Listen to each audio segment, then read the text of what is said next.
What's up, people? Hello, and welcome back to the channel. Welcome back to the Cup Chasers podcast.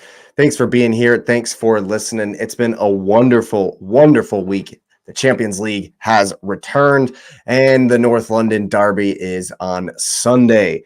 I could not be more excited, and that is right where we're going to start with the Arsenal. When that music played out at the stadium and they had it going, I may have shed a little tear.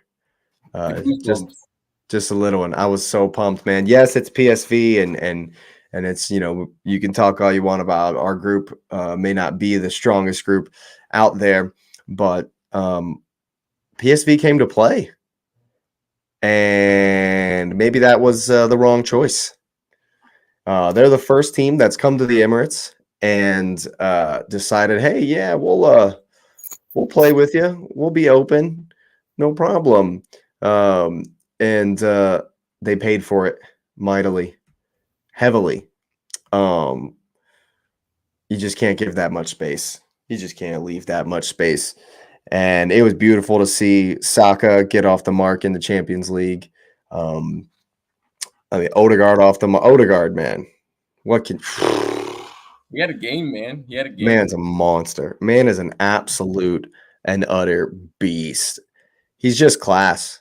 Just oozing class. I mean, even when he doesn't have the ball, he's pressing, he's directing. He was a madman. He's an absolute wild man out there in the pouring down rain, and it was absolutely wonderful. He was coming back even deeper than he normally does sometimes. Well, complete and utter control. He won the Champions League with Real? Didn't he win one already? I don't think so. Oh, I thought he was on one of the teams that won.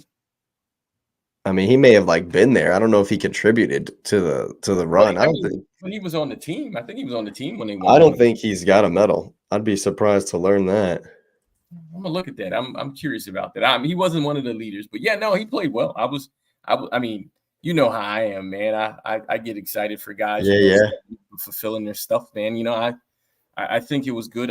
Jesus had a pretty decent game too. And the thing, pretty decent. I mean, man, these guys.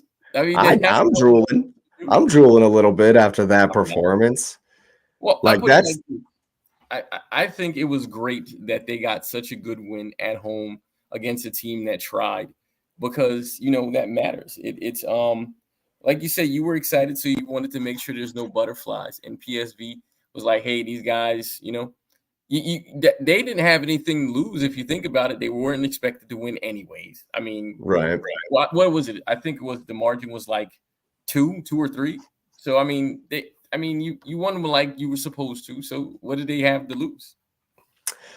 I mean, to hear a PSV fan tell it, and there was AFTV did a box to box, and I watched that. To hear that man tell it, they're going to win the league, they're going to win the group comfortably. They were going to smash us. He's a PSV fan, right? Yes, as a PSV fan. So apparently they've been playing this style of kind of open, fast paced, trying to push it up the field and press high, and they've had success in the league so far this season. But I don't know if they. I mean, I'm not trying to be disingenuous to them, but it felt a little naive. Like, this ain't the Eredivisie. This is different gravy, baby. And if you're going to leave that much space, Saka was in acres of space all day long. It was beautiful, man. I just can't talk enough about Jesus' influence in the team. Yes, the fact that they played a high pressing style and were very open, left lots of space. Like, the gap between their forward press and their defenders was enormous. Yeah, just like your midfielders just was salivating, man. Oh God, it was crazy. And so we definitely exploited that to a T. And some of the touches that Jesus had, though, man. The one where he's chested the ball in the air and spun a 180 underneath it to get in between him and the defender, man. And the goal, he's just taking it. I mean, granted, he should have scored 2 more times, so I'll give you that. But the goal he did score. Yeah, no, he's glad when he puts it in his class. It's always sort of a representation, but it's. I mean, I can't think of a time where he's been like poor, where he's not a good player. But I would say I'd put it like this: Would you have accepted a lesser performance from him against this opponent? Yeah. Yeah, I would have accepted it, yes, because that's one of the best performances we've seen. No, I said, Jesus. but a lesser performance. I said, would you have accepted a lesser performance? I feel like, I would have accepted it, yeah, because it wouldn't have. We still would have won. But I just the reason I'm saying it is because I think it's a standard, right?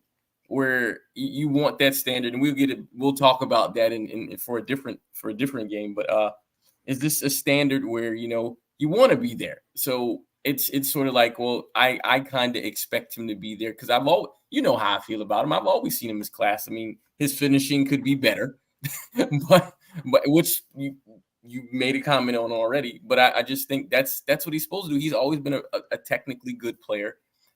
His energy, his pressing capacity, insane. Like, he holds the ball up well and he's not a giant guy.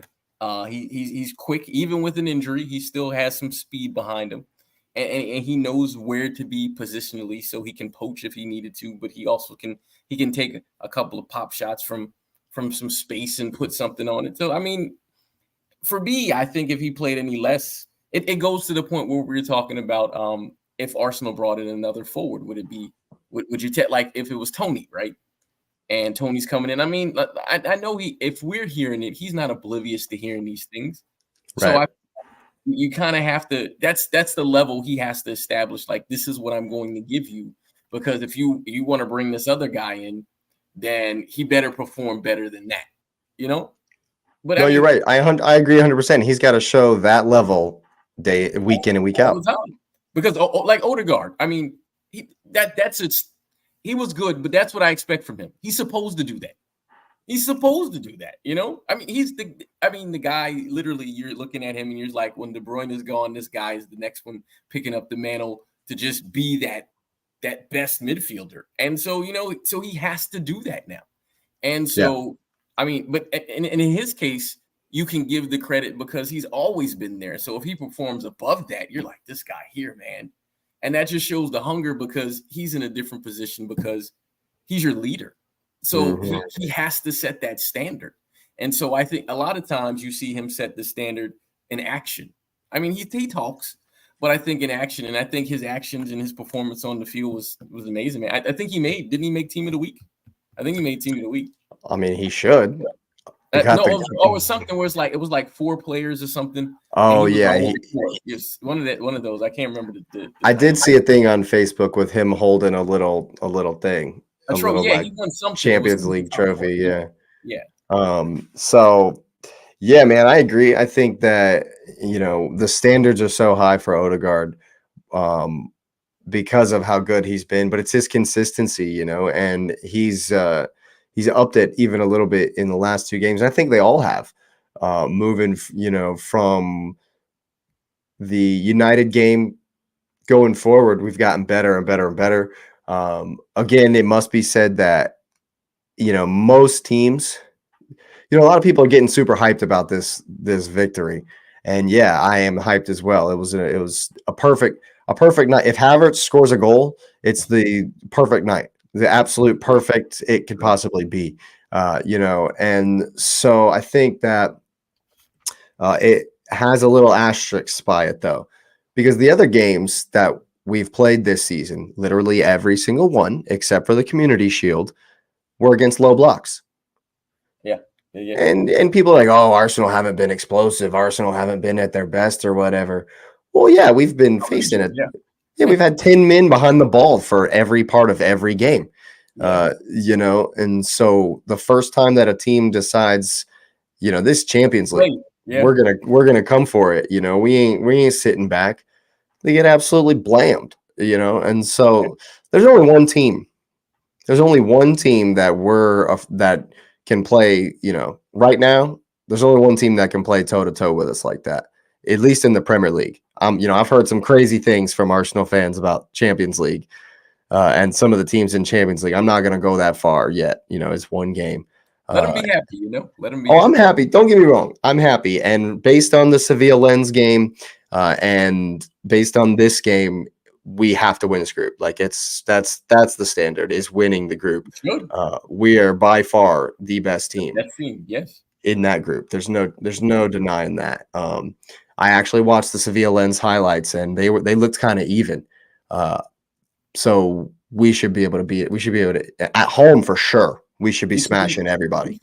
Well, I mean, when you saw Sevilla played City, now just because it was a cup final, but City, beat them fairly easily too. Y'all, you should walk. You should walk this group. You should have all 15 points. Yeah, but there's only one team who we're afraid that that can go toe to toe with us, and it's not even like that. It's we can have a great game and go toe to toe with you. It's not like, you know what I mean. So I think that Arsenal are definitely on the up and up, and looking ahead to Spurs at the weekend.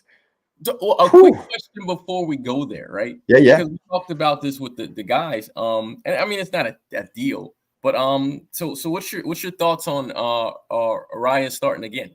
Yes. Now, personally, at the beginning of the game, I was a little sad, just because of how much I love Aaron Ramsdale, and I feel like he was integral to us making making top four. He was integral to our run last season. And so I feel like that at least deserves a reward of a start in the first game. That being said, David Raya is good. He's good. He's fantastic. And in both of these games, okay, against Everton, he wasn't tested even at all. But in this game, there were a number of shots come in. And okay, he didn't have to make any Hollywood crazy saves. They weren't, none of these shots were, awesome shots that are testing him. But he's still, like, when you look at the stats, he made a save 47 seconds into the game. Yeah. He was big on crosses, big on corner kicks. His distribution was fantastic. One time he's hit the ball straight out of bounds once. But other than that, he's fantastic. And so, as much as I love Aaron Ramsdale, I think Raya starts on Sunday. And that was going to be my next question. And the thing is, the reason I go back, I saw you put a comment up there. So did somebody say something? What? Hold up, let me open my thing. Yeah, we got my man here, Clinical, the Jamaican City Sin. There's a City fan is in the chat. And he's Jamaican. There you go. Yeah. Jamaican, so I represent the same bless up for sure. Yeah. But I think it's cool. We asked the question because I think X asked that as well, and maybe even Patrick, about Raya. Like, is he going to take over? And it's weird because you're like, well, Ramsdale really didn't put a foot wrong, but this might be it for him, except for the cups. But you play a cup on, I think, Wednesday. He'll play versus Brentford. He'll play that game. But Ramsdale will play that game for sure. And I think that it's still maybe a little bit up in the air. But if Raya does start on Sunday, which I think he does, that's a pretty clear message. That's a pretty clear message that Raya is the number one and Ramsdale is the number two. And so my question would be, well, what did he do to lose it though? Or is just Raya's better? No disrespect. I think it comes down to, I think it just comes down to Raya's better. Arteta thinks Raya is better. And, at the end of the day, there's been a lot of people echoing my sentiment that, Ramsdale didn't do anything wrong. What happened? At the end of the day, Arteta isn't here to cater to what we like and who we like. He's here to win games. Yeah. And if David Raya is the man that's going to do that, then that's who's got to be between the sticks. Is what it is. This ain't a participation trophy league. We're not here to cater to everybody's desire for player time and their feelings. This ain't a Harry Maguire situation over here. If you're the second best goalkeeper, then you're not going to get in the biggest games. And honestly, I don't mind at all. I don't mind it at all. Yes, again, I love Aaron, but if Raya's the better goalkeeper, then he's got to be in there. He looks super confident on the ball, and that's something that Arteta clearly loves. And so I definitely see him starting on Sunday. I think it'll be a mostly unchanged team. The interesting thing for me on Sunday is Havertz or Vieira. I knew for a fact that Havertz was playing the Champions League match. I knew that was coming. But against Spurs, I think he plays him. I think he plays him again, and I think Vieira will start at the cup. I don't know, man. The reason I thought Vieira would have started. I mean, Havertz would have started versus Everton as well. To be honest with you, because of his physicality. I didn't realize that he's like 6'4". Yeah, he's huge, man. He's huge. And so against Spurs, I'm thinking Romero's back there. Who's going to be the other defender? The thing is, if you look at how we press, and that's going to be the biggest thing in this game versus Spurs, because if you look at Spurs games, they have yet to have a team blanket Maddison and Basuma. They've yet to have a team press Basuma out of the game, right? And that's what we do. Look at the way we try to play against City. Look at the Community Shield. We blanketed Rodri. We did our best to keep Rodri off the ball. So I'm wondering what Spurs are going to do if Basuma and Maddison can't get on the ball. And personally, I don't think they're going to have an answer. I don't think they're going to have an answer at all for like a plan B. Because what are they going to lop it up to Richarlison, and try to win a second ball? Not over Declan Rice. Not a chance. Declan Rice is going to eat James Maddison for breakfast. He's going to absolutely run that midfield, and Spurs are in for a huge wake-up call. I'm hugely confident about this game. Light work, baby. We're winning this 3-0. We're going to smash. Spurs have a terrible record at the Emirates for one. Yeah, okay, they're a different team than they were last season, but are they going to come and play what they've been playing? Or are they going to see what happened to PSV and kind of back off of that and be like, okay, the teams that had success last season at Emirates, Bar City, were low block FC. The Spurs were awful last season at the Emirates. And if they play open like they've been playing, I think they're going to play open. It's going to be a long day. I think they're going to play open because I like their manager looks like he's like a moxie guy where he's just going to be like, hey, I'm just going for it, because it'll be not similar to PSV with better talent. Is they want to see what they can do, and I don't think it hurts them any to do that. Because what's the worst thing they lose? I think. Yeah, the worst thing that happens is they take a 4-0 in the derby. No, I think this game is going to be good, close, it's going to be a lot of open play. What's the difference between Arsenal this season and last? Declan Rice controls games. We're not giving up chances like we did last season. You're not seeing Thomas Partey getting run ragged on the break. You're not seeing Jorginho spinning circles trying to run back on the break. United couldn't hit us on the counter. They got one counter. Nah. So I don't think that with Declan Rice in there, he's going to control this game. I'm telling you, when the way we press, when they can't get Basuma and Maddison on the ball, and they're having to rely on Sergio Romero to play the ball forward, dude. Like I say, look what happened when Maddison wasn't in the team, and they put a weakened team out against Fulham. They couldn't even replicate what they've been doing. They got one plan. And Perisic is out too. Oh, Perisic is out as well. Oh yeah, yeah. They have one plan. And when we completely neutralize that, they're going to have nothing, and it's going to be a bloodbath. Because they also haven't come up against anybody who can score like we can. They have 13 goals, so they score. I think this game is open. I really think this game is going to be open. I do. I think it's going to be open, man.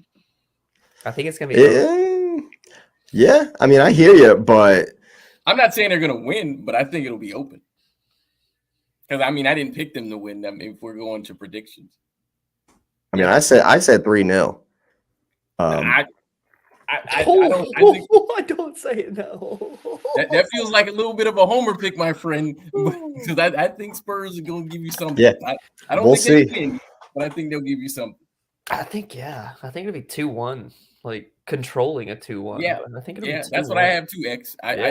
I think Arsenal will control the game. I think it'll be 1-1 for the long bit, and Arsenal find the muster, find the moxie to end this in the like you did against United, a little late, but you'll get it done. Well, let me ask you a question, Jake. As a sign, and X, this is for you too.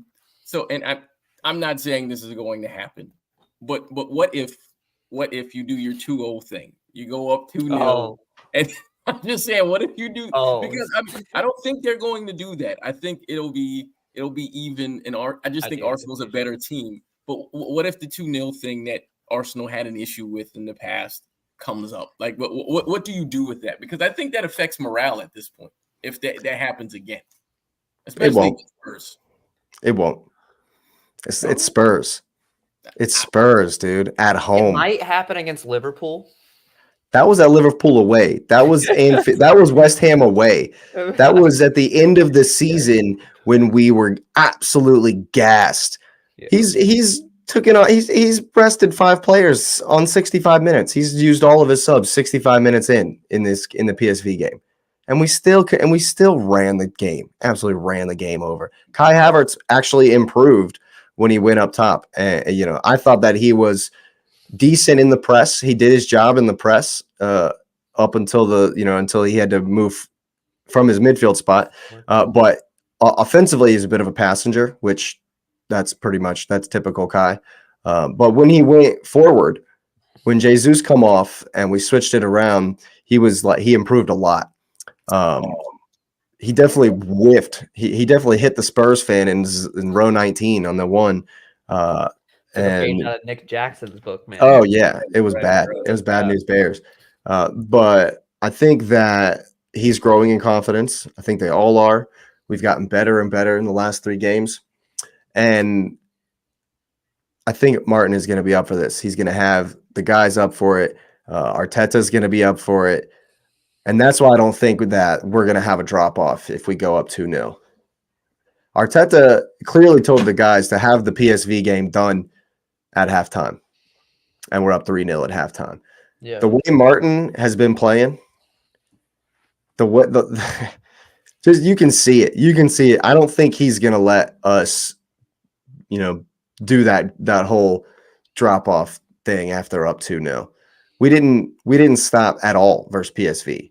And if we don't stop versus PSV, who we knew we were gonna blame, you think we're gonna stop against Spurs? I just think because there's an emotion attached to that one that's different. I just really think because it's a derby, I think that matters. Like the comment you put up there, it's because Arsenal's such a heavy favorite. They're at home. It's something to that, And I'm saying this only just for sort of the equality of thought. I think I clear Arsenal's. I think they're going to win. I don't think they're going to have a problem winning the game either. But Spurs are playing with a chip on their shoulder, man. And that's right. They've been playing with a chip on their shoulder all season. Well, the point is, and it's a good point by Mr. Clinical, the Jamaican, is that there's no expectation on Spurs. Right. So nobody expects a thing. Nobody expects them to do anything. Even some of the Spurs fans that I've, on YouTube, in the YouTube sphere, have been kind of like, yeah, I'm excited about it, but also you guys are scary. So I think that the general consensus is that Arsenal are and should win this game. And so I can see what you're saying with the lack of expectation on Spurs. And that's kind of the same way they've been playing all season. No one expects them to do anything. I don't expect Spurs to do a thing this season at all. And I personally think that Ange is the type, because think about some of the games Celtic played last season versus big time teams. Yes, it didn't go very well. They took a 3-0 to Madrid and a 5-0 to Liverpool, but they didn't just sit back and they played. They tried to play. They got slapped up, but they tried to play. And so I definitely think Ange is coming to play. Yeah, man. I'm excited. Just think about it like this. If I'm the Spurs manager and I've seen what we've done, I can say, hey, no one expects anything of us. We're not in the Champions League, so we're more rested than them. They don't respect us. They just beat a team they were supposed to, so they're going to think we're them, and we're better than them. Spurs are better than PSV. And like Spurs is not better than them. Spurs is better than them. Yeah. So so you're like, they're gonna they may overlook us. So I think they come at you early. I think they just come at you early because, I mean, you're riding high. We just had Champions League. We feel good. We slapped somebody around. It's Spurs, the little brother or whatever. They're coming, man. And I think I think is a part with Odegaard, but I also think Rice plays a role. But I think Raya as well. I think down your spine, there's a little more confidence, and you need. I think, in my opinion, as in sort of a neutral in this, I would want Arsenal to be tested because I think this would take you to where you want to be. Because I think it increases that mettle of, hey, this is a derby. These guys are coming for us. Mm-hmm. And it's good that you get a game like this early. And if you're able to 3-0 them, like you said, then that's huge. But if you have to fight them in this one, I think that's actually bigger. Because remember, that was your worry. Your worry was, can we mentally do it? And so I feel like this one, because just there's a lot of stuff going on, I think a closer game favors you more down the road. Do you think so on the flip side of that, though, I do have to ask, a loss here for Arsenal? It's devastating. It's devastating. Absolutely. It's devastating. Yeah, that would be soul crushing. And it would bring everything right back down. Bubble popped. People would. It'd be bad news bears. It would make that City game worse for you too. That's the thing. That's where I'm headed. That's what I'm saying. We got Tottenham, Brentford in the League Cup, Bournemouth, Lens in Champions League. It's okay. And then it's City. Yep.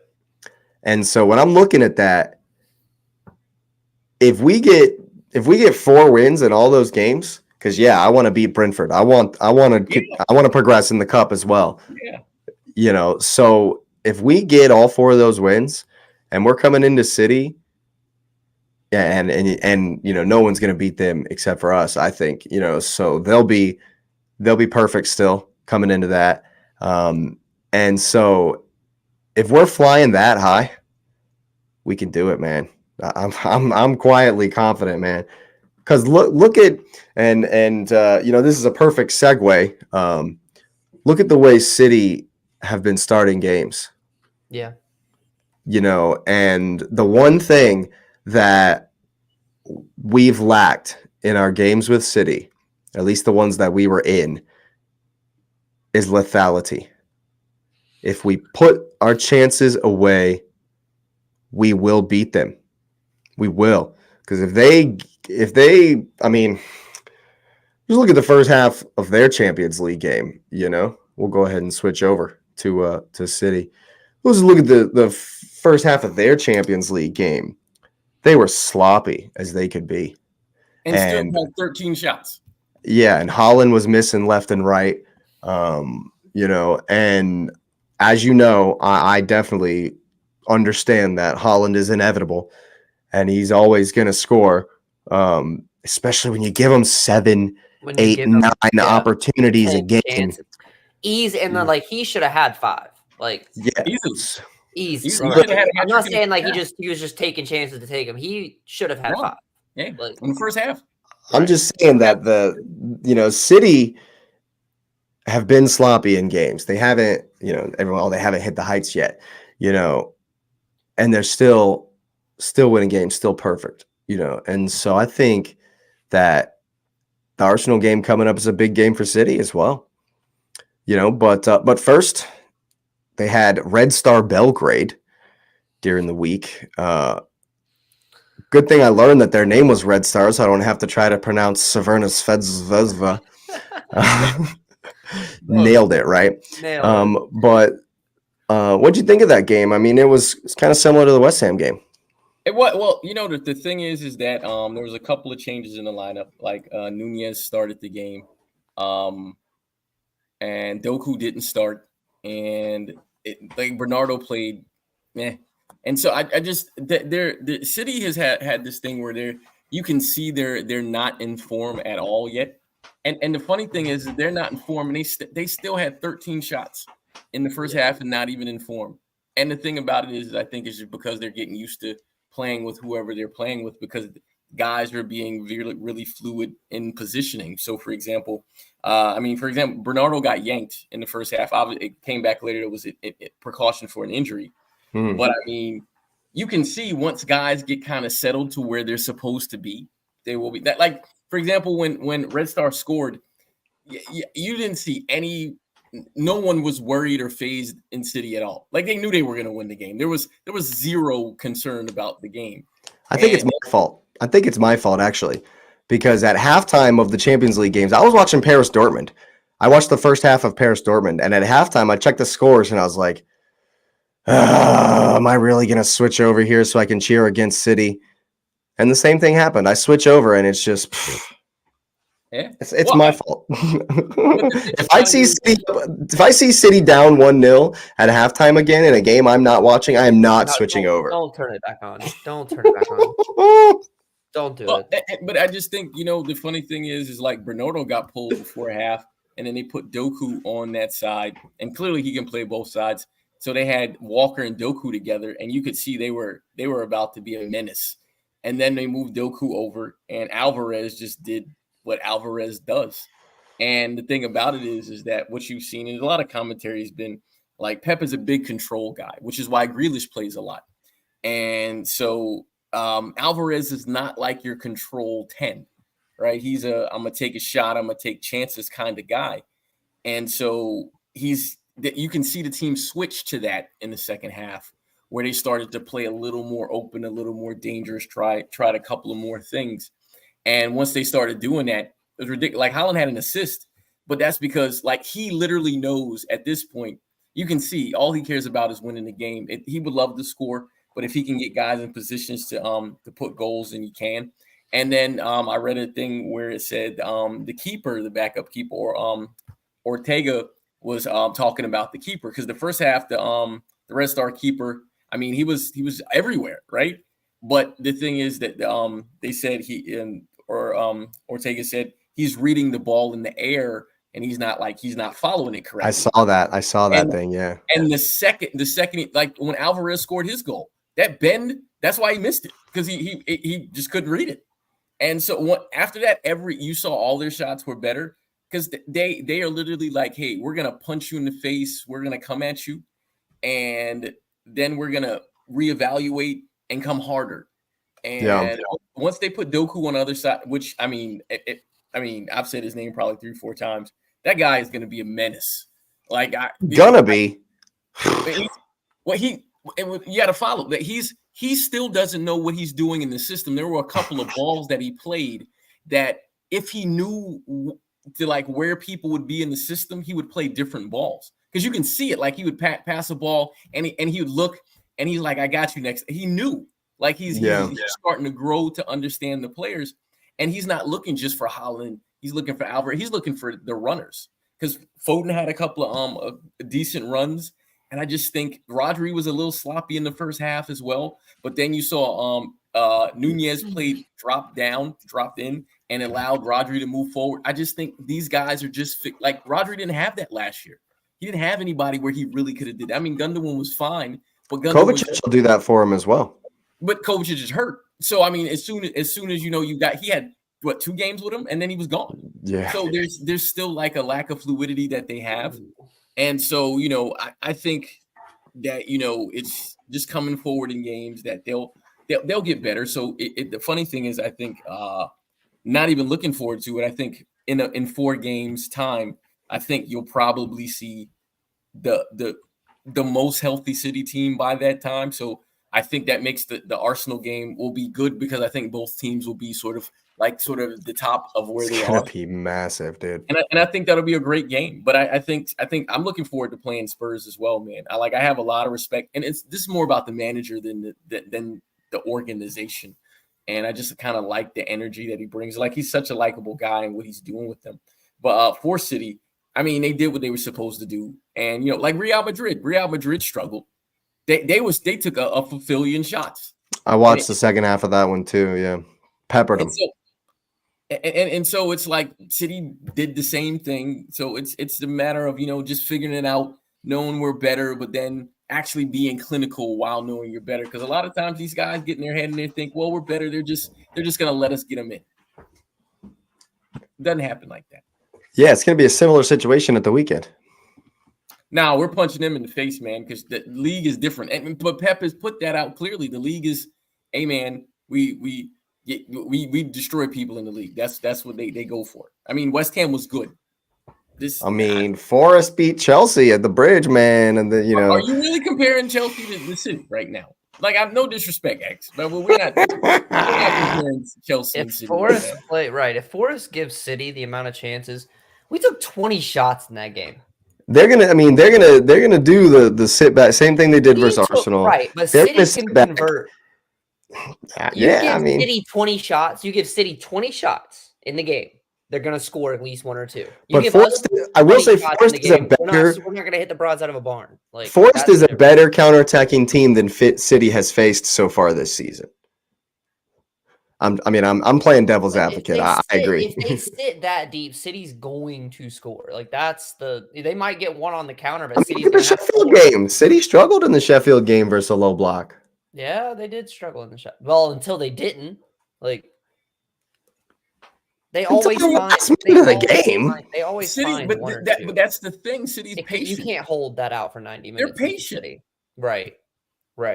Like, the style of ball they play is that so for teams that do that, that's why Pep wants to control the ball. That's literally why. That he's patient. And then he's going to rotate guys in there. And you got to think, like, I don't think either Doku wasn't there or he didn't play yet. I don't think he was there. Yeah. I mean, look, he literally is just he's breaking them down. I don't think Bernardo's going to play in this game, so it'll probably be, and Grealish is back in training, so he'll probably be on the bench. It'll be Alvarez. Yeah, so it'll be I think it'll be Doku, Foden on your wings, Alvarez, Haaland, Nunez again, Nunez and Rodri, and then Vardiol will probably start this game since he didn't play the last one. Diaz, Akanji. I think Akanji starts because he didn't start. He played really well in the last game too. Akanji and then Walker. Yep. Yeah. As much as I'm praying for a Forest masterclass and just a counterattacking exhibition at the Etihad, man. No. I've gone 3-1. I just easy. You guys have already said it. My biggest point on the matter is that you can sit in a low block versus City. You can try to defend well, and you can defend well, but you're not going to do it for 100 minutes. Nope. I thought Sheffield had a great game against City. You should get worn down. You're not going to do it for 100 minutes. Exactly. You should get worn down, man. Yep. Well, and that's what's so scary. That's what's so scary about Pep, because and about this City team is because the only way to really challenge City is to play toe-to-toe with them. And everyone and their grandmother knows that if you try to play toe-to-toe with them, you know, there's a 75 to 80% chance you're going to get wrecked. You better have the personnel in midfield to do so. Arsenal tried to go toe-to-toe with City 3 times last season, and we took an 8-1, an 8-2 aggregate in 3 games. The best person to do it last season was Madrid first leg in Madrid, period. Best that was people to about do the it last stadium. season. And that Huh? was about the stadium. That was Yeah, about that was about the being. boys playing They were at above. home. Yeah. What was your score, Lewis? I got What'd you 2-0. say? 2-0. Mhm. Oh, you don't think Awanyi Alanga? He might be up for it against Well, the the reason I don't the think they city. scored, the reason I don't think they score is because when Red Stars scored, you could see they're frustrated. Like there's a pride in that defense now, and I think Yeah. they're not about making mistakes like that. I mean, our team's gonna get shots. Sure, they'll get shots, but I think there's a pride with Ederson, and I think there's a pride with that back four where they look like they're a solid defensive unit. Where I just think their goal is to get clean sheets. So I think a 2-0. I don't think I think we dominate obviously the ball, but I think it's 2-0. Could be a boring one. Not gonna lie. I went 3-0. 3-0. Well, I appreciate that score, X. I like that score. I went 3-0. I think if Forest play you like they played us, again, if you give City 20 shots, the conversion rate, the math's there, they're scoring 2 or 3. We can't hit the broadside of a barn. 20 of those shots are going to end up on frame if you let City do it. Like It might be 0-0 for 75 minutes. and then just dump them in. And then comes 1, then comes 2, and then you're done. Then it's bunches. You're over. That's my hope. It's crazy that Holland has missed so many shots this season, and he's still 3 or 4 ahead of everybody else in goals. But I think the beast. They're feeding the beast, man. But here's the other thing. Last year, he wasn't getting the ball like that. Now he's getting the ball a ton. And the thing is, the quality of the ball he's getting is different because De Bruyne was giving them those balls. Yeah. The spin on it's just a little different, man. Right. So, De Bruyne spin.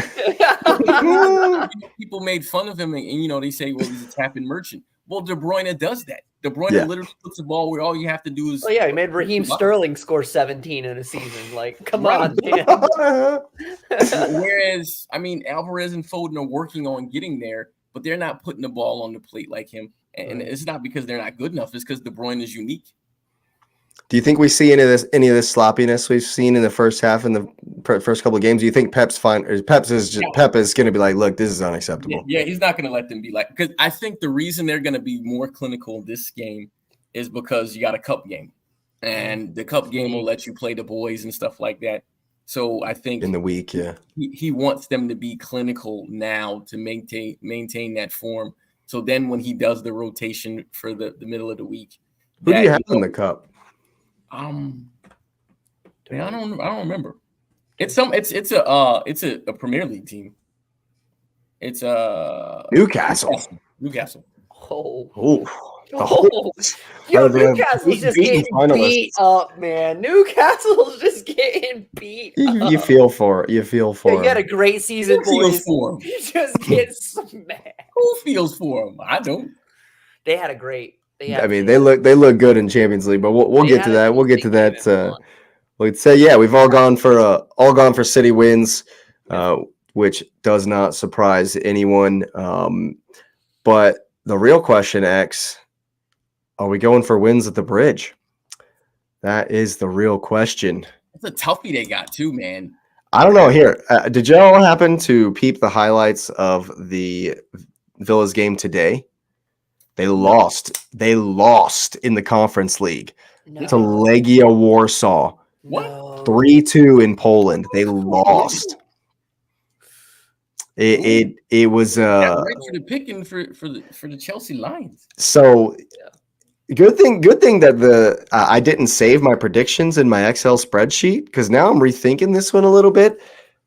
Originally, I was like, Villa are about to wreck shop, but there might be a hangover because they had to travel all the way to Poland. They put in a shift and got beat.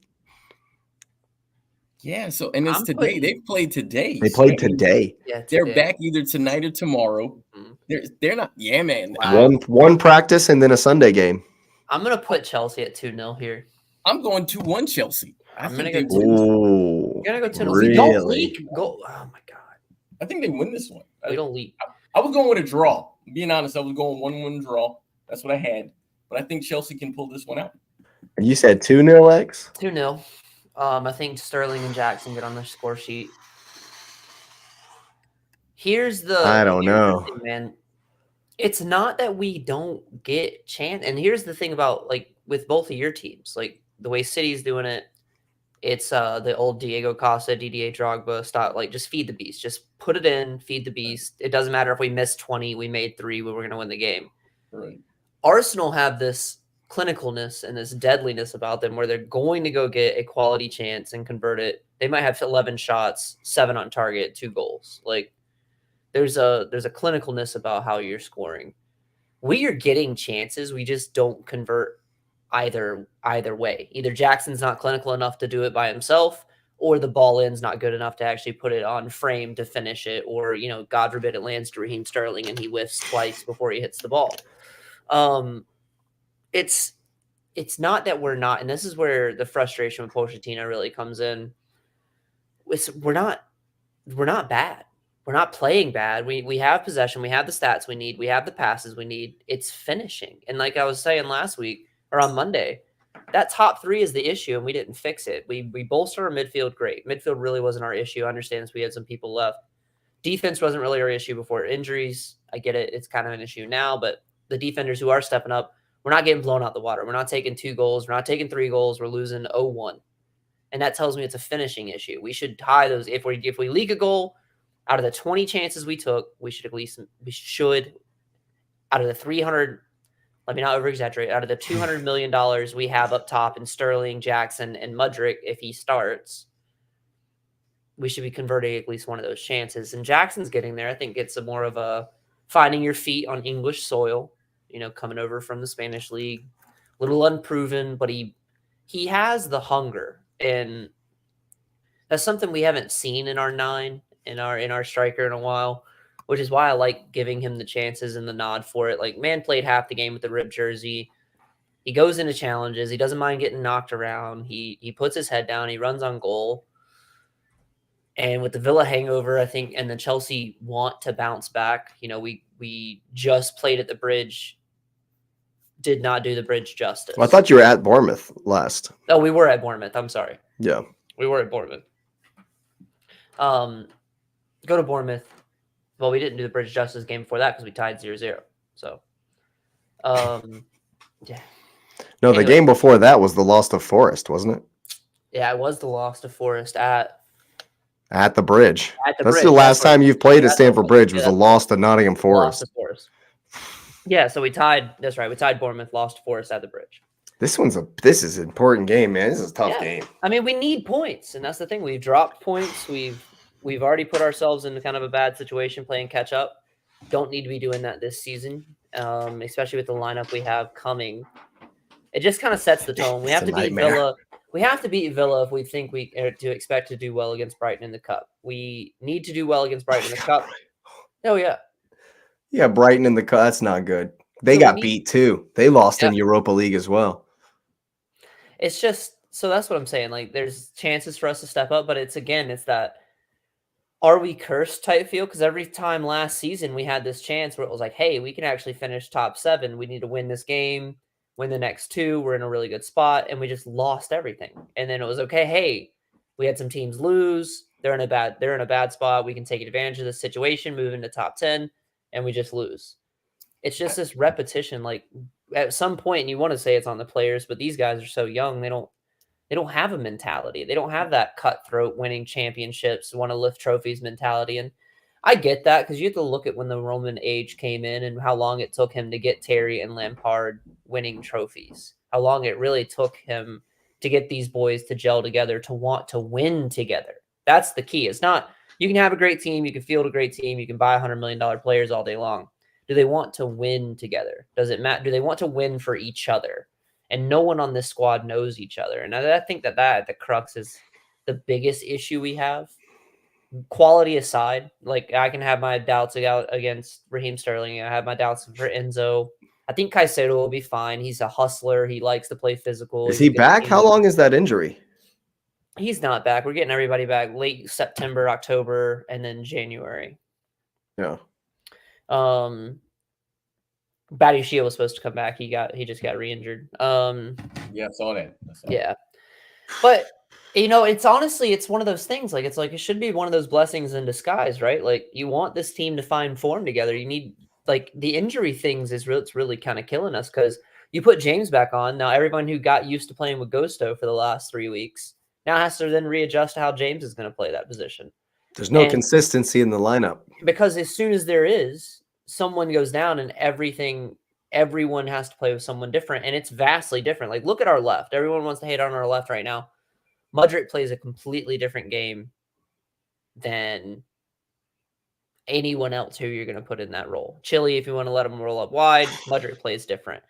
If you want to shift Sterling over and play in Cuckoo once he gets back, Sterling's going to play the left-hand side different. So the whole team's going to function different. I think it's that paired with we don't know how to win together. It's this, and that's why we needed a strong manager. And I really feel for Pochettino. Like, he has a name. I don't think he's bad at his job. I think he's good at developing players. But again, like, if you can't win with Mbappe, Neymar, Messi at PSG with some stout defenders who are some of the best in the world, and Marquinhos, who is one of the best goalies in the world, like, man, it's the choices that have been made to let us to this decision. Like, are we going to be a top 7 team? We need to win this game. I think I'm looking at Villa's schedule, and I think and this is another reason why when you brought up that they lost, Jake, because I wasn't aware that I think this benefits Chelsea because so Villa played today. They play on Sunday at 9 against Chelsea. Then they play on Wednesday in the Cup against Everton, and then they play Brighton. Like, they're like bang, bang, bang, bang. And Chelsea's rested. And they're Chelsea's biggest issues that, everybody's in the medical room.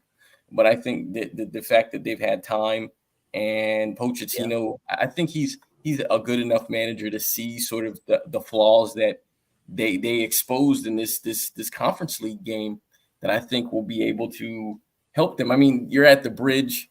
I mean, if this is not a time for the Chelsea fans to really look, we got to get this one. You got to get if we're gonna get one, this is the one. They're literally the wounded bear. It's not even poking the bear. This one is wounded. Yep. So we would have loved to have ended last season where Villa were. Like, we would have loved to have ended where Villa ended last season. Given the season we had, that sounds horrible, and it's disgraceful even coming from me. I hate saying it. It makes me want to burn everything. But we would have, in this situation, though, they're playing in Europe and we're not. We would have loved to have finished where Villa finished. So if that's the quality that we need to rise to, tying Bournemouth, really, that's where we're at. Losing to Forest at home, that's where you're going to put us. We need to beat these teams to show ourselves and show the fan base and have this, we're still Chelsea. We're a top 4 team. At some point, we have to start playing like it or have that mentality about it. You brought all these young guys in, you signed them these contracts, and oh yeah, we wanted to play for Chelsea. I get that. I would love to play for Chelsea, but if Enzo and Caicedo really came here to play for the club, why are you not embodying that winning and dying mentality that it takes to be the champions that we've been for the last 15 years? And they're young, man. They're young, and I don't. But you give me Didier Drogba's number. You give me Frank Lampard's number. I will use Enzo, for example. You give me the 8 at Chelsea. I know what that means. I will die for that 8 on that field. I will go into every tackle. It does these. I hear you, man. I hear you. That's why we started the podcast. It's the whole for the badge thing. I understand it. But it might take time to instill that kind of stuff into these new players. Which is that does it, right? That one's still weird to me because they tried to get rid of him. And he still has love for the club. Which is right. Books. That says a lot about him. Seems a classy guy. I think there was behind the scenes count. Mason Mount and Conor Gallagher sat down with the club at the front office, and they said, "We need $40 to $60 million to balance the books. One of you, yeah. Whoever gives us the money, one of you's gone. We only have room." And because they both have that Cinderella story, they were both on the Champions League winning squad. They both were Chelsea born and bred, been there since they were 6. Mount got the fame and Mount built the name, which is why he got the bigger paycheck. Or for the club, which is, again, I think the whole reason why to sell him is the books were 100% the focal point in anything Todd Boehly wanted to do with his club, because he knew he was going to come in and spend $300 million. He knows he already promised the bridge rebuild in the contract.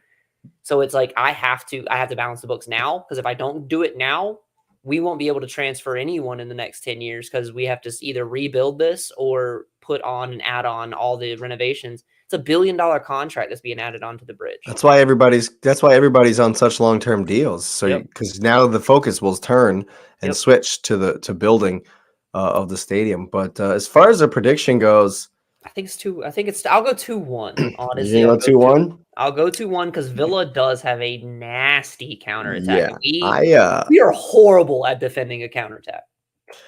I'm going in the other way. I think that the fact that they've lost in Poland is going to have a kind of a chip on their shoulder kind of effect. They're going to be like, they're going to come back with a vengeance. And, the same, whoever's playing Brighton, I think it's Bournemouth. Look out. I think that Emery's going to have them up for this one and be like, look, we need to pull this back. We need to get back on track. This guy Duran, who's started the last 2 games up top for Villa, he looks mean. And the way that they get down the wings is going to be a problem.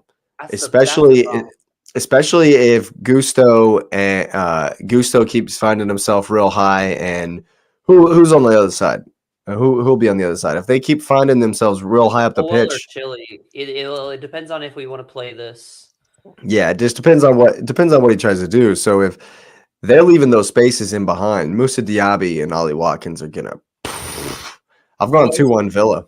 It's like interesting because Chelsea plays Villa and then Brighton. Yeah. It's going to be a long day. The one they can get. I think it'll depend on who Brighton plays in the cup, the team that they play in the cup. But I think, I've said Villa 2-1. Brighton, they play Chelsea. They play us. I meant their team. I meant the players, the lineup. Right. But as far as the Villa game goes, I think they got one for you. 2-1 Villa. At the bridge, man. I hope not. I'll turn off the rest of the season. I'll be done. Look, you lost to Forest at home, and Villa are twice the team Forest are. Yeah, there's no shame in that one. Forest had 3 shots that whole game. Like, I get it. They still beat you. I know. Convert your chances. And they still beat you. Yeah, it's they rough. Had 3 shots that whole game, man. Yeah. Well, definitely a must-win for Pochettino and the boys.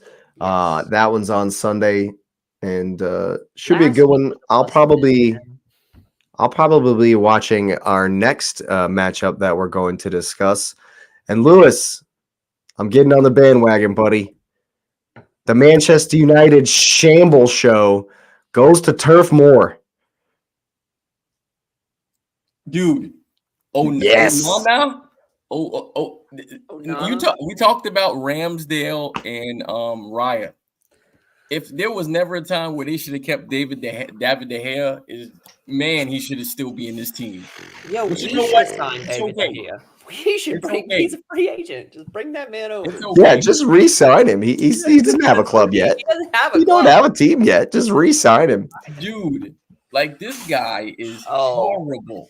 That was a weird game. The Bayern game was weird. It was a really weird game. Bayern at for 70, I would say it wasn't 70 consistent minutes, but for 70 minutes of that game, you had a stopwatch, start and stop, controlled every aspect of that game. I didn't think that they were that great. But the 30 minutes they didn't, the 25 plus the stoppage minutes they didn't control the game, they were they were horrible. Yeah, it's the first 20. United have turned into first 20 FC. Because they stopped playing after 20 minutes, But honestly, goals change games, and if Onana literally doesn't give them that goal, gives them the goal, I think we could be having a very different conversation right now. Because Bayern were not at it. You can tell why they were trying to get Paulinho in the summer. Because Kimmich and Goretzka were struggling. They kind of shut off too, though. Once the third goal went in, it was 3-1. They literally just shut off. Is that What's- harsh on Eriksson, the penalty? I get it. It's a pin in the Premier League all day long. Pin all Yeah, day. Right? yeah, man. Yeah. I was just devil's advocate. I thought it was a pin for sure. Yeah. I thought it was. I think it's hard. It's harsh and It is harsh, but it's harsh, but again, it's that you can't bend like when it's that. When the I mean, rules unnatural. His arm is just way out here, and they're always going to call that when your arm is way out here every single time. Every time. You know, but I think that more needs to be said about how bad Eriksson's been. Once again, doesn't track the runner. Serge Gnabry is, for the second goal, by himself. He's just standing in the 6 with acres of space in the 6-yard box. prime That real was estate, man. that's rough, dude. Jamal Musiala ran them over though. I'm asking, but I'm still asking questions. This is, I mean, we've seen it, but I'm asking questions about Tuchel. Like, what's going on with him, man? He wasn't there. He wasn't there to make adjustments. But Was he literally not in the stadium? He couldn't be. He's serving. He had to serve a 1-match UEFA ban. But They've already dropped points in Bundesliga as well. They tied Leverkusen, right? Yeah. But what are you doing in training? Because he's at training.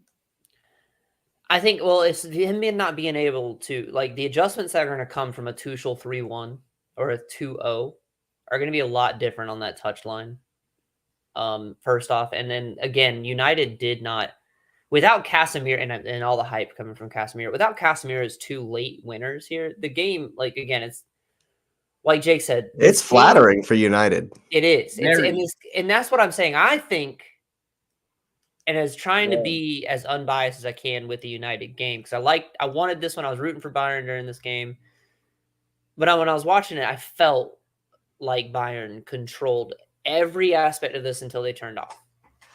Every aspect of this game, it was Bayern was Hold it, all Arsenal. over. They were all over United after those first 20 minutes. Yeah. And it was bad. Like, it could have gotten bad. Hit the bar twice. I remember hit the bar twice. Just giving Leroy Sané the freedom of the Allianz. Like, put some pressure on him at some point, at any point. And they were just letting him ghost and just drift into the box on the ball and wouldn't even put a challenge in. And I felt like Bayern didn't want Ten Hag to lose his job here at a 4-1. What? 3-1. I don't know about all that. Y'all saw in the text. I think he wants to get fired, man. Yeah, his post-match interviews are an exercise in trying to get himself fired. He wants to get fired, man. He wants that Potter payday, man. Oh, I got 5 years left. No. Yeah, it's bad news, man. Reguilon was the best player for Man United. Yep. Like Bruno Fernandes. And you guys know how I feel about Bruno. He was awful. Awful. He just didn't show up in this match. Well, like you said, Eriksson was gone. Stuffed shirt the entire time he was on this field. He got ran by so many times. Fernandes too, because Eriksson was giving up so much space. Fernandes was just pitching a fit, got in his own head, yelling at his own players, got lost in his own space. That's what he does, man. That's what he does. They have a real issue going behind. When they get scored on, it's bad. There's no Fergie time in this United. No comeback. I mean, they came back against Forest, sure, but Onana loses his head. Fernandes loses his head. Casemiro loses his head. How is the whole team full of hotheads? Well, yeah, and then they got Rafael Varane, who's on the bench. When he comes back, he's a hothead too. Like, yeah, it's. Then they have the hack job, which I like. I like Martinez, but that's just me. What are you smoking? He's like one of the only ones I'd pick up out of that squad. You know what his best move is? You know what his best move is? Trying to injure somebody and getting himself hurt. That's his best contribution. Get out of here. Man of the ball, baby. The butcher, dude, he looks like a piece of meat himself getting cut all over the place, dude. Are you kidding me right now? He's been bad. I mean, sure, he had a good season last year. He's been terrible this season. It's not been a good story. He's the only one left. Like, Varane's hurt. They won't play Shaw. Shaw's hurt too. They got injuries out the wazoo, dude. They do have injuries all day long. That there is that. But it's just, I mean, Højlund got a goal. That's good to, for him to get off the mark for him. But It's rough. It's rough And I feel like pumpkins. that gave Like, them a little momentum in this game. They were lost till Hoyland got his. I mean, they also you could see that he didn't try the diamond midfield again. Oh, and Hoyland's goal was so lucky, but no, he Oh, didn't. it was lucky. It was Oh, lucky. so lucky. But do you he think? did- I mean, so let me ask you this question, X: Is Ten Hag under more pressure than Pochettino? Yes. Absolutely. Yes. And Because would you guys rather be Man U or Chelsea right now?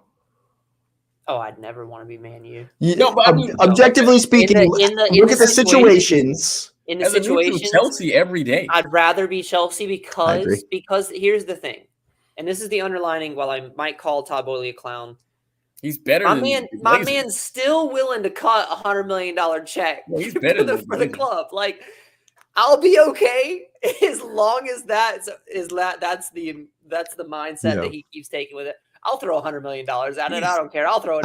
I think Chelsea has a plan, whereas United, it's just on fire. Yeah, It's their plan. There's no direction. Their plan melted. It's literally just, getting loans off of stock to finance boats and stuff, man, because I don't know what that is. So that brings us to, what are they going to do at Turf Moor?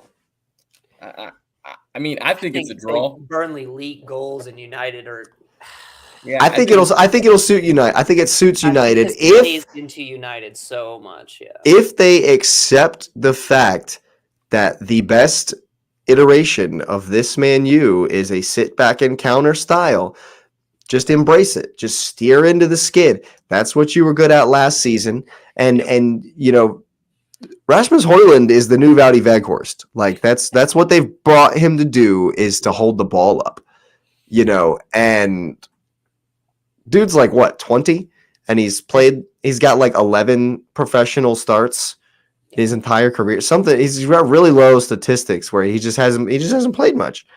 And so they're expecting him to come in and like produce right now. Well, like he has to. And so I think that his goal was so lucky. They're trying to have something to offer different with Højlund, but like I say, I think if they just need to, especially in this game, if they embrace that, embrace the fact that they are a counterattacking team and that's what they're best at, this game will suit them, because Burnley are terrible against the counterattack. So I don't know, man. I don't know. I really want Burnley to win this game. Me too, but I still got a 1-1. You don't think Old Company has something up his sleeve? I mean, I would love to see them win, but I just think because Burnley haven't found like the way to close. They look decent against Forest, but they didn't close. They should have. They were the better team at the end. That's what I'm saying, but they haven't closed. And I mean, I think United is better than Forest. So I'm gonna go with 1-1. I think it's a 1-1. Oh man, I want to do it so bad. I want to do it so bad. I gotta. Now's a good time to take a break, to take a pause, and take a look at this predictions table, because I was just thinking, what do I need to pick here to win?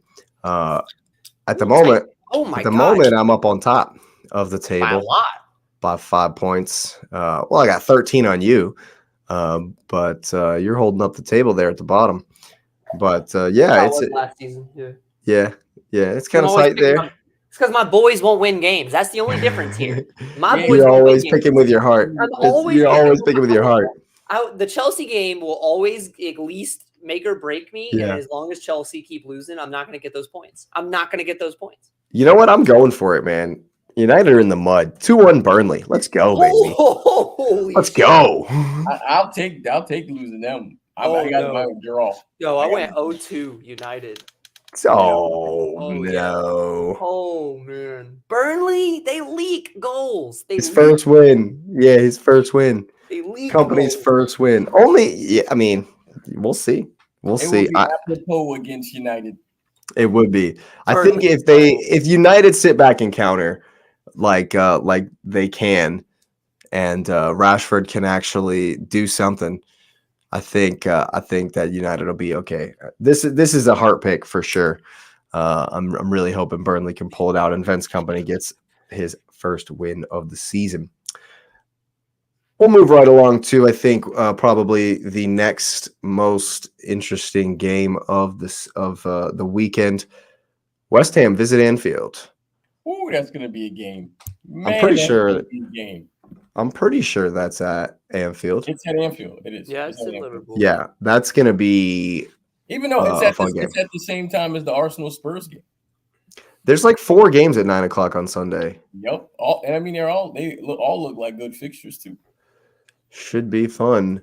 I think that this is going to be a really interesting one because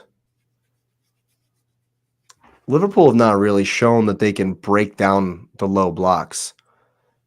I don't know.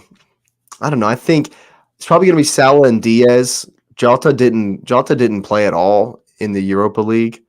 But Liverpool started out really slow once again. Had a crap first half once again. It's like 3-4 games running. They've been bad in the first half.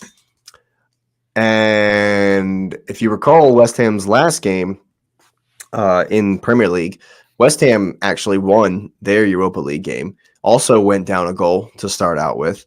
Came back and won. I think that they can punish mistakes.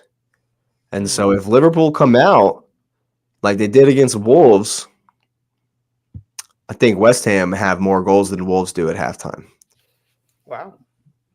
So I'm just saying it could be it could be like that. And my reflection, my pick kind of reflects that. I've said it's going to be 3-2 Liverpool. Wow. I think they're going to struggle. I think West Ham will be good in the beginning. They'll get their goals. Klopp will give the hairdryer treatment.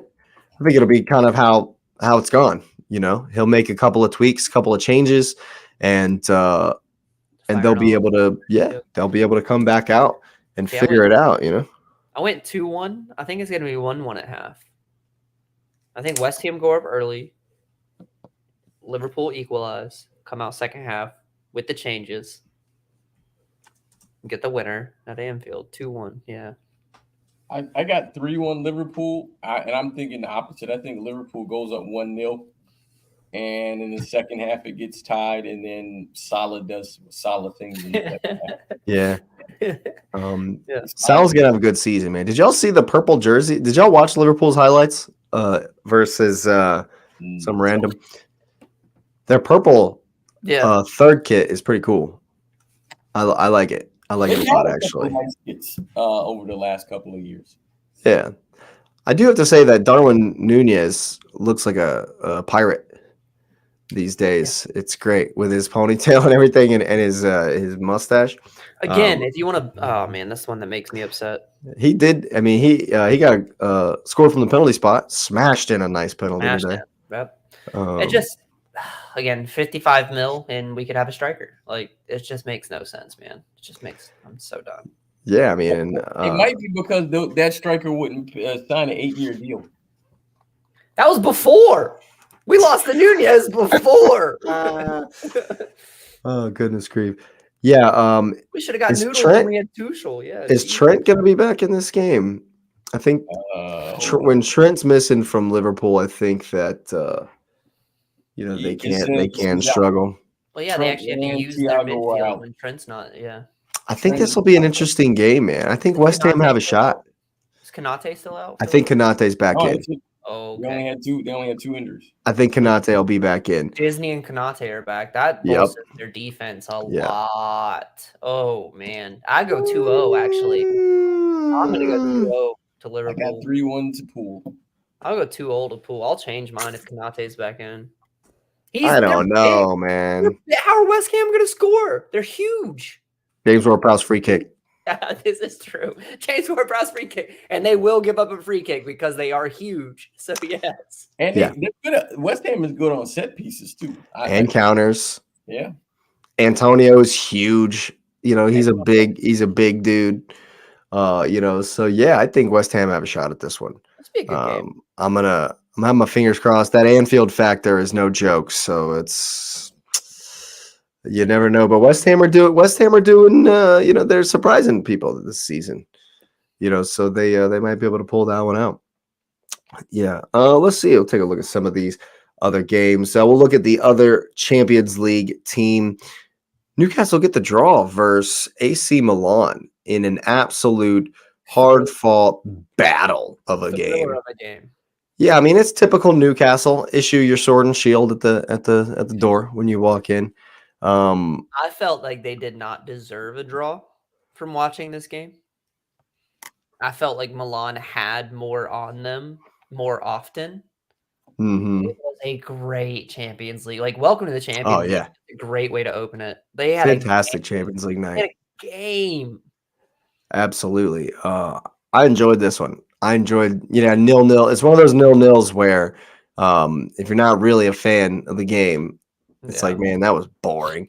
But the way I watch games with a tactical eye and just to see the fight, I thought this was a fantastic match. Dog fight. Absolutely fantastic. Newcastle kind of held on a bit, but to get a draw at the San Siro. Pope standing on his head. Pope should have got man of the match. Pope easily should have got man of the match. Well, and that's good because, we all thought that they would get smacked. And I think because of the result that Milan had as well, I think it lent itself to Newcastle saying, hey, we can go in here. And I mean, the mantra, get a draw on the road, win at home. And they did what they were supposed to do on the road. Yeah, I thought that going into this group, I'm like, man, Newcastle is going to finish bottom. But after that performance at the San Siro, welcome to the Europa League. I mean, I don't know. It's still up. That group's still up in the air. Paris looked mean.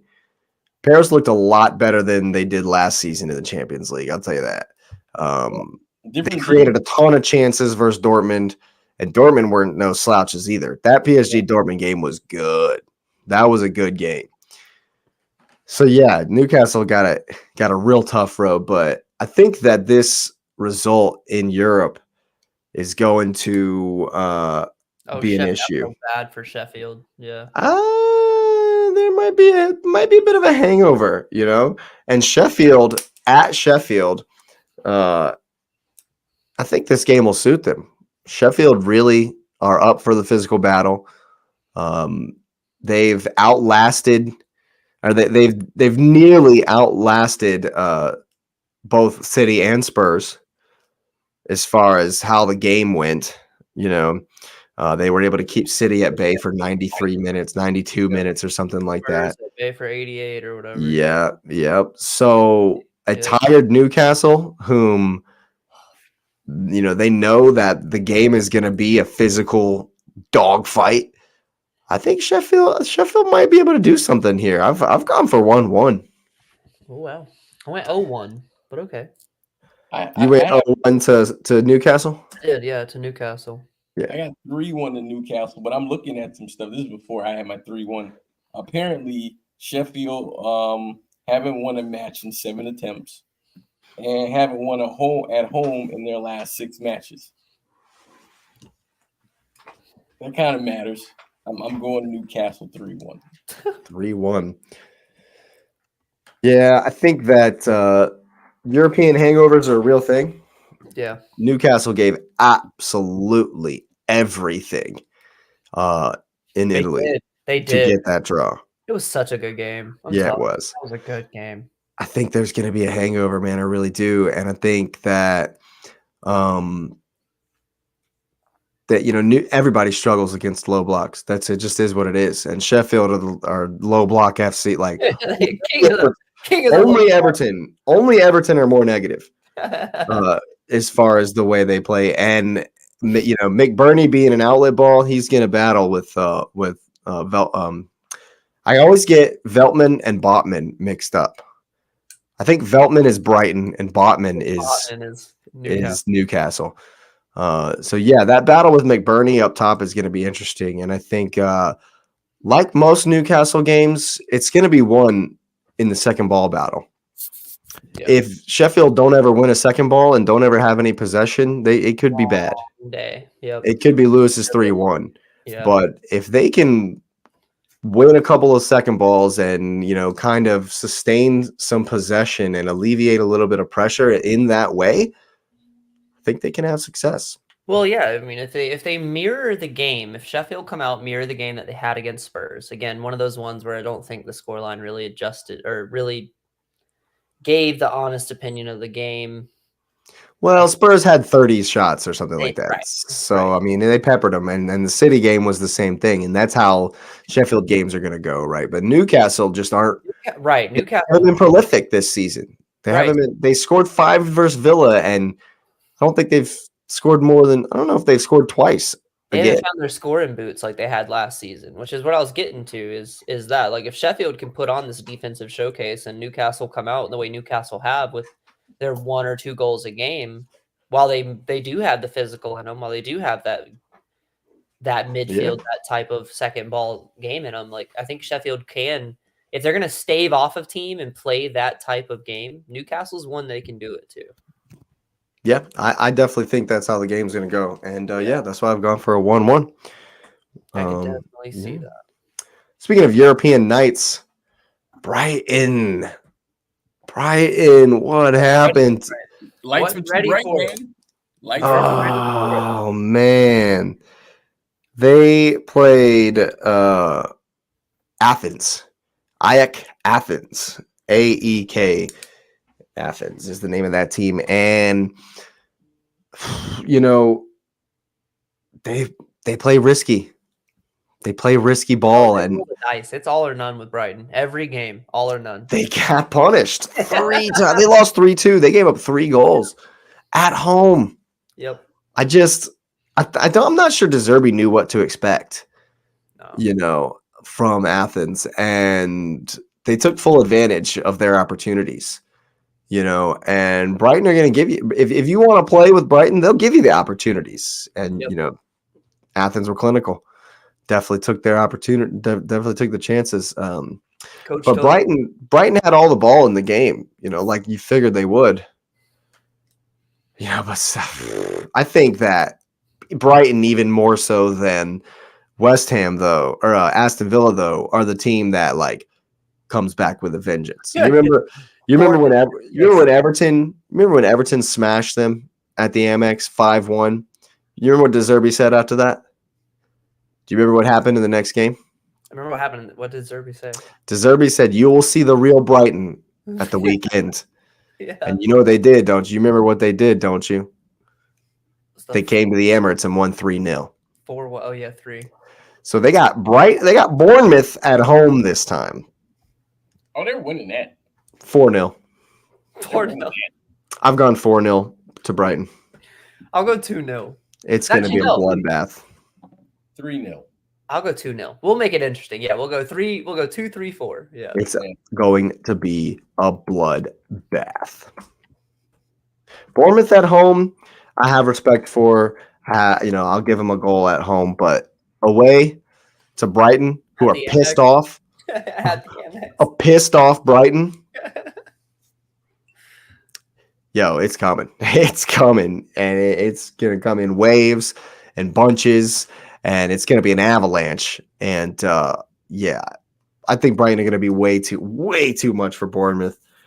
Again, if Bournemouth cannot win a second ball in this game, they're done for.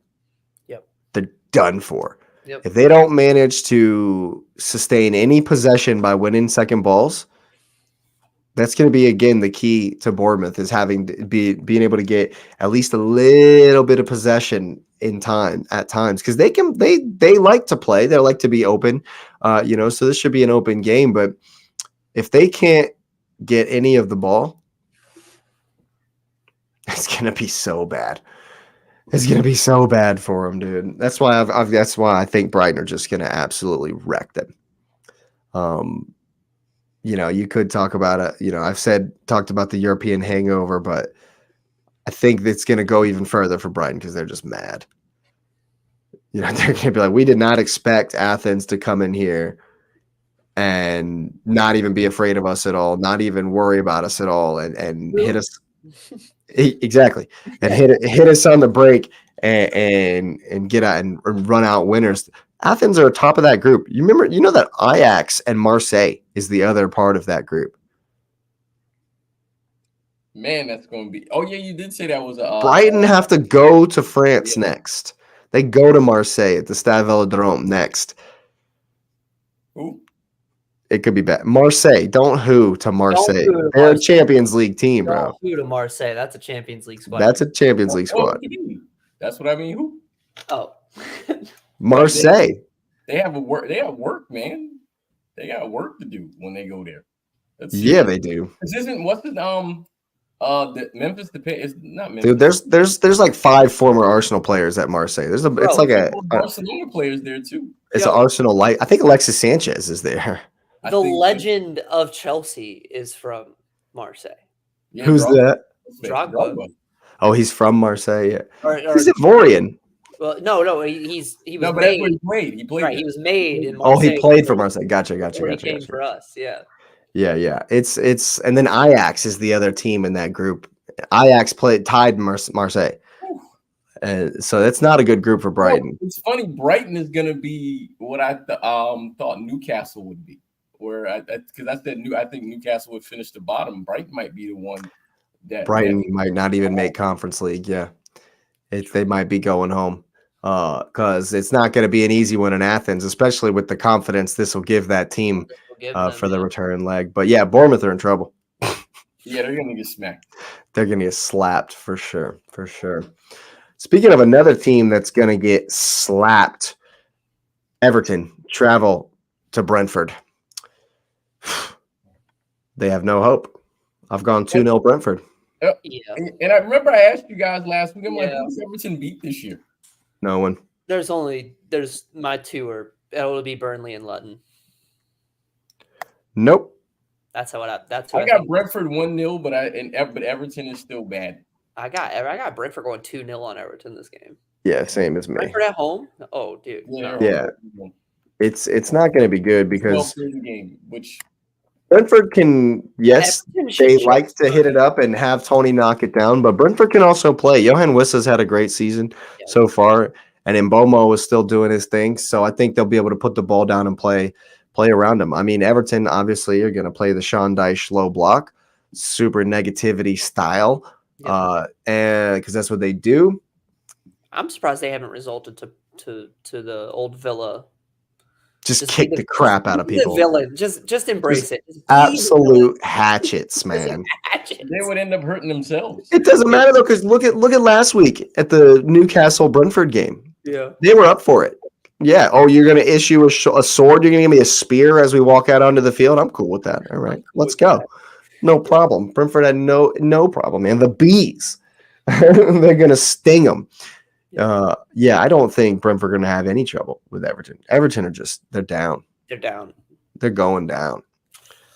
I hope not. I mean, Calvert-Lewin might start. He might be back in this one. Can they find a way to get Beto and Calvert-Lewin in the same team? They got to try something. They're not good, man. I mean, but they got to figure something out. They got to get Beto on the ball more, win more second balls. Onana, Decore, they were terrible versus Arsenal. Arsenal absolutely controlled that game, sure. But those guys didn't do anything. Didn't do anything at all, man. And I think in retrospect, what's going to be one of the biggest issues, one of the worst mistakes Everton made was letting Alex Iwobi go. Yep. He was the only one holding up the ball in their midfield last season. Workhorse. He was the only one working 24/7 in the midfield last season. They've got Decore playing in this advanced position this season. It's not working. Nope. Dyche has got to figure something out because they're bad. They're bad. And they're not beating anybody this year except Luton, and they're going to draw with Luton. Yeah, they're going to draw at Luton. They may beat them at Goodison. Maybe. Everton have nothing going forward, so it's gonna be a long day. It's gonna be rough. But speaking of Luton, they are at the Kenilworth Road once again to play the wandering Wolverhampton Blind beating the Wolves. blind, man. I don't know about all that. I think the Wolves might actually figure out how to score in this I game. got Wolves 2-0. Yeah, man. I'll go Wolves Wolves are gonna- 1-0. Have you watched Wolves this season? I've watched them miss about as many times as we have. But they created about 37 chances versus Manchester United. Right. They created a host of chances. Who'd they play last in their last game?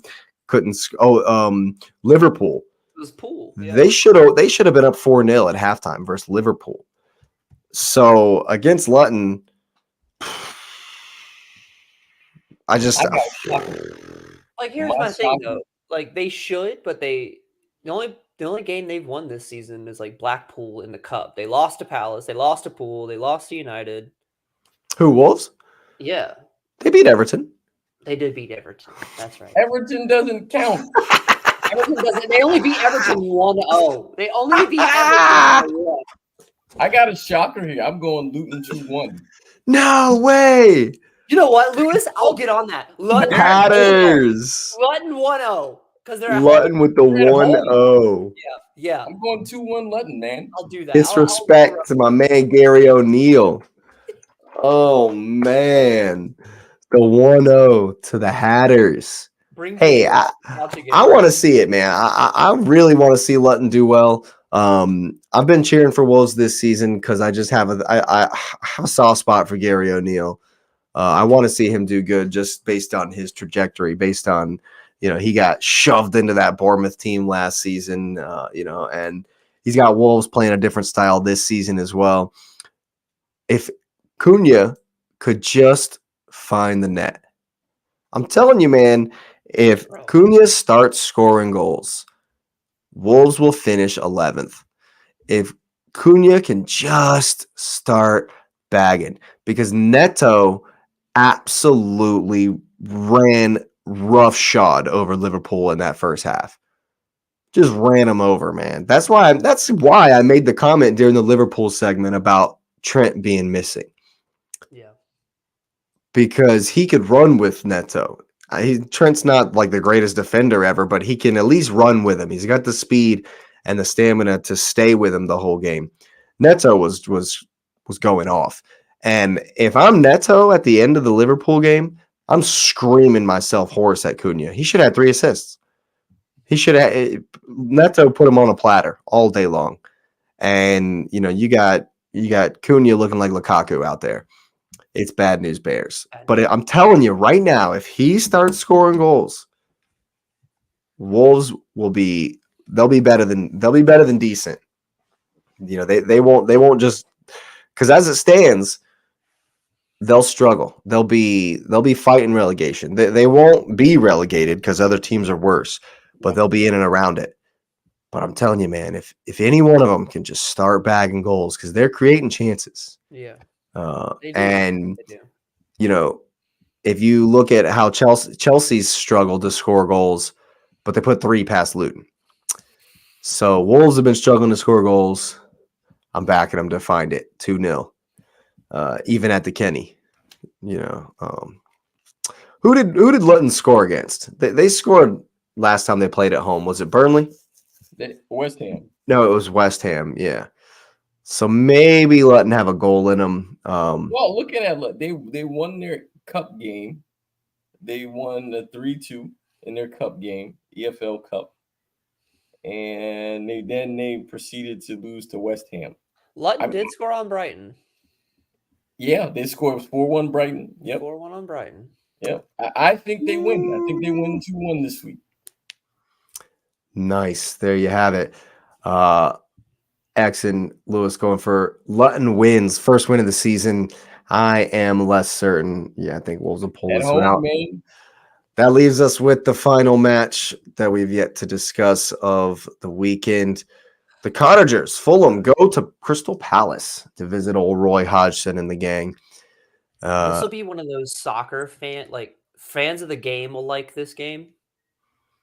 You mean but I fans would of not each watch. team, but the Right. neutral the neutral Right. may not be watching this one. No, right. No one's Well, tuning this into game, this one.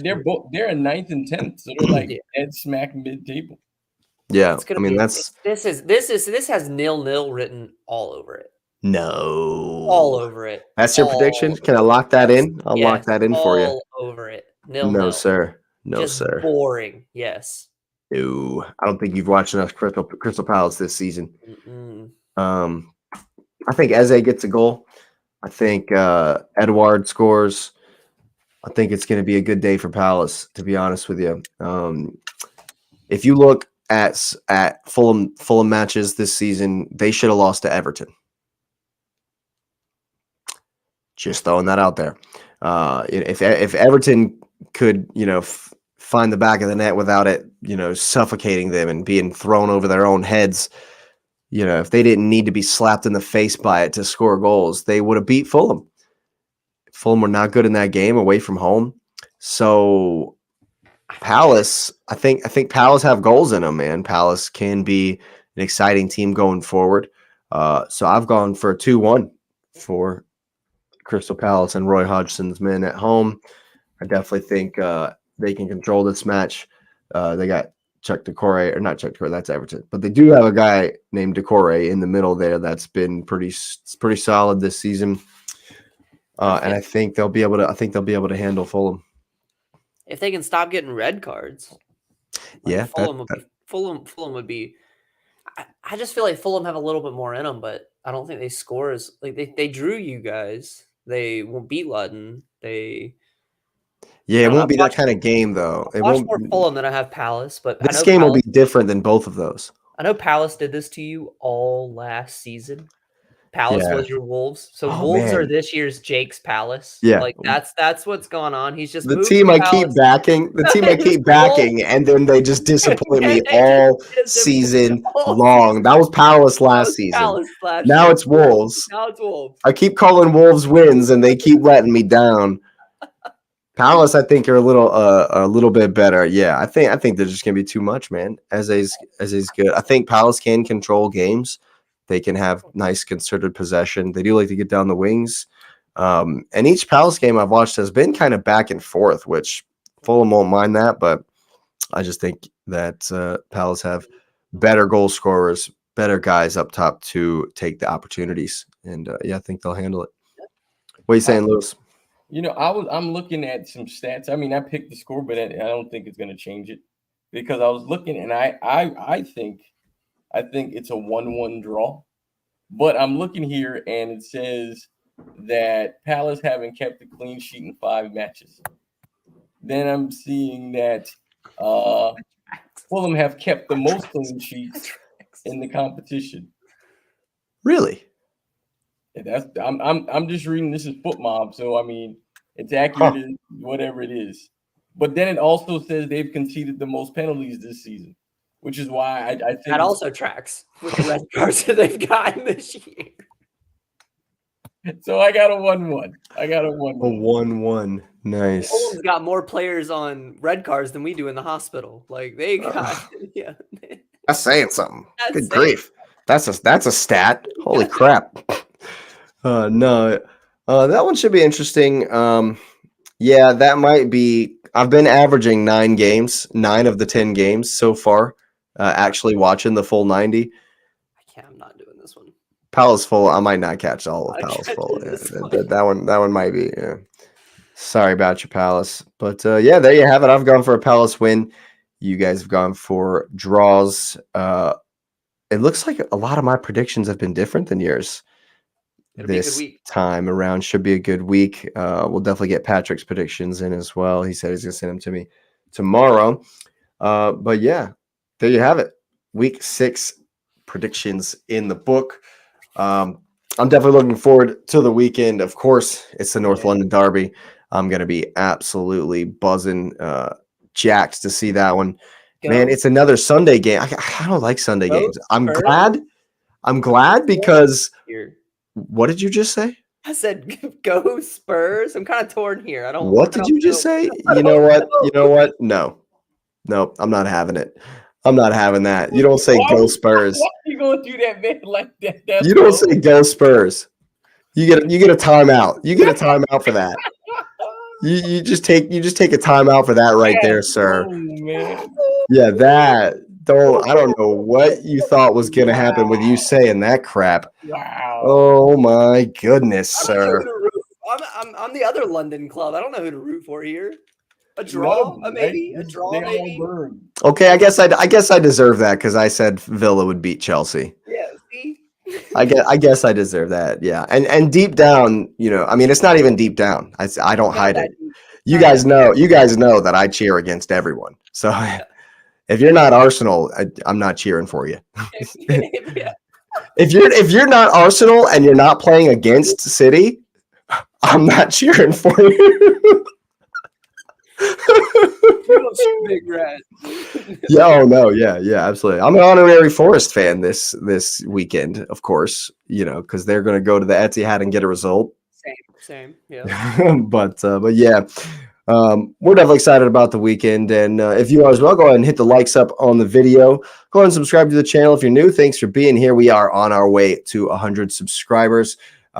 And we've definitely had a good one tonight. Get the notification bell on for all of our upcoming content. It's going to be plenty more on the way. Yeah, thanks for being here. Thanks for listening. We will see you next time. Have a good night.